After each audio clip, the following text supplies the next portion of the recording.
Silicon Valley is a symbol of innovation and entrepreneurship. It is a home to some of the world's most successful companies. What is behind Silicon Valley's success?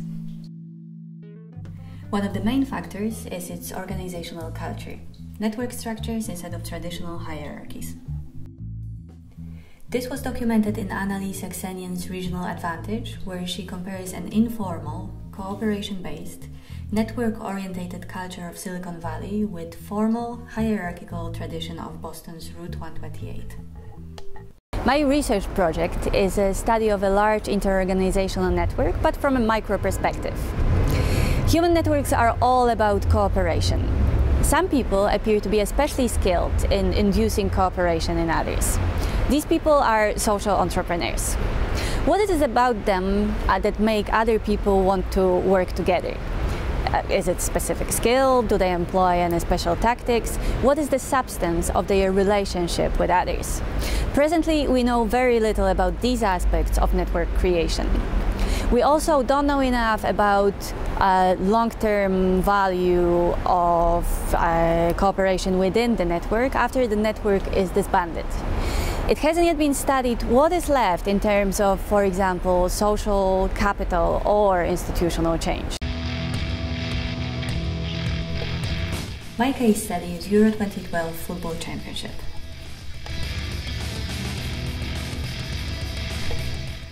Preparation for the tournament was complex. New roads and stadium had to be built, airports needed new terminals, train stations had to be modernized. Transport had to be coordinated during the championship, so fans could easily travel from the airport to their hotels, from the hotels to the stadium, and so on. To complete these tasks, a lot of organizations had to cooperate. Most of them had never worked together before. As it was the first event of such scale in Poland, the question was how to go about this. Ministry of Sport created a separate organization whose main task was to create a network and to make sure that the actors in the network actually cooperate. How did social entrepreneurs from this facilitating agency connect to other actors? How did they construct relationships?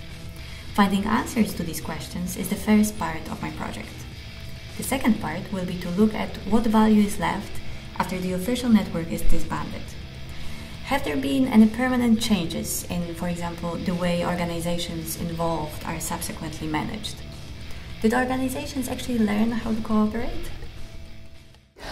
Well, the value of doing network or studying networks from a sociological perspective, and particularly from an interactionist perspective, where you're looking at people and how they connect and behave with each other in networks, is that we don't know enough about it.